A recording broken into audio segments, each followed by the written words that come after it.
বজালিৰ পৰা অসম লোকসেৱা আয়োগৰ বিভিন্ন পৰীক্ষাত বিভিন্ন কেইগৰাকী কৃতি ছাত্ৰ-ছাত্ৰীয়ে কৃতিত্ব দেখুৱাবলৈ সক্ষম হৈছে আৰু প্ৰতিযোগিতামূলক পৰীক্ষাৰ উত্তীৰ্ণ হৈ তেওঁলোক বিভিন্ন পদবীত ইতিমধ্যে অধিষ্ঠিত হৈছে আৰু সেই সকলো লোকে আমাৰ তৰফৰ পৰা আমি সম্ভাষণো জনাইছোঁ কাৰণ আমি সকলোৱে জানো যে অসম লোকসেৱা আয়োগৰ প্ৰথমগৰাকী অসমীয়া অধ্যক্ষই আছিল কামেশ্বৰ দাস আৰু তেওঁৰ অধ্যক্ষতাই বজালিক ধন্য কৰিছে অসম পুলিচ সেৱা অসম বিত্তীয় সেৱা ৰাজহ সেৱা আৰু অসম প্ৰশাসনীয় সেৱা এই বিভিন্ন সেৱাত যিসকল বজালিৰ ছাত্ৰ-ছাত্ৰী কৃতিত্ব লাভ কৰিবলৈ সক্ষম হৈছে সেইসকলৰ ভিতৰত আনন্দৰাম বৰুৱা একাডেমীৰ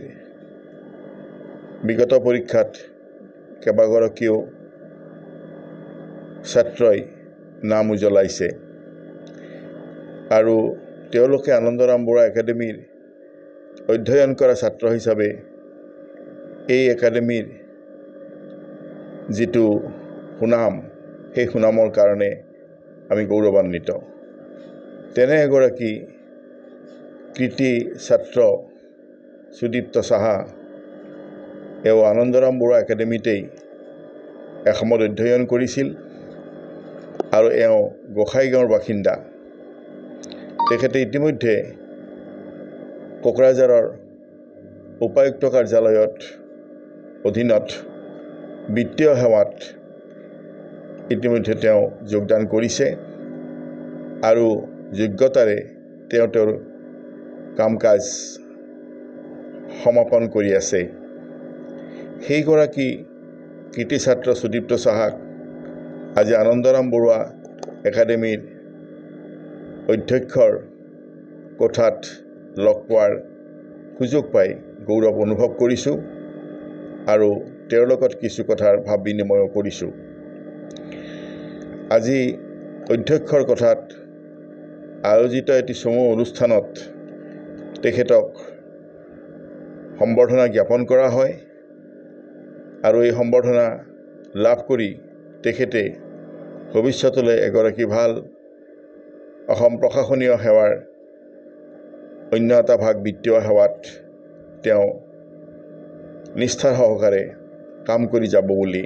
আমাৰ আগত আশা প্ৰকাশ কৰিছে এইবেলি গৰমৰ বন্ধত আপোনাৰ শিশুটিক লৈ আনক Mother's Pride presents Masti unlimited summer কেম্পলৈ য'ত থাকিব আপোনাৰ শিশুটিৰ বাবে আনলিমিটেড গেমছ এণ্ড এক্টিভিটি